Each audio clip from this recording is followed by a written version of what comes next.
Могул жерде тайнем жашачу илгери. Андай күскөлөргө көрүнчүбүз. Мен кички кезинен баштап ушул жерге көп келе баштам. Скрафтарды коюп салышты. Могул жерден бир эме таптым. Кыргызча бир клип сыяктуу.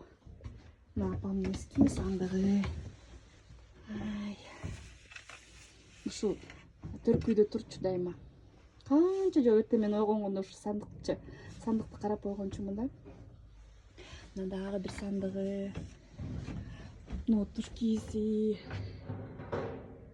Эгерки ушу келсең эле ушу беседкада чай ичип отургандар болчу да апамдар. Ушу бир укмуштуктай көрүнчү ушу беседка көзүмө. Эски шкафы. Аябай сагынам ушул жерде. Тетиги эски шкафты дагы эстесем тим эле. Апамдын жыты келет да мурдумачы. Өзгөчө жыттанчы, сүт жыттанчы. Ушул жерге, могул жерге чоң эмеге, кастрюльгө жарма жасап, айран катыктап, ысык кылып туруп иччибиз ошону. Бак өзгөрүлдү. Башкача болуп калды, бирок апамдын элеси баары бар да. Могул кышында келсең, могул жерде жашачу апам менен. Эски үйүбүз.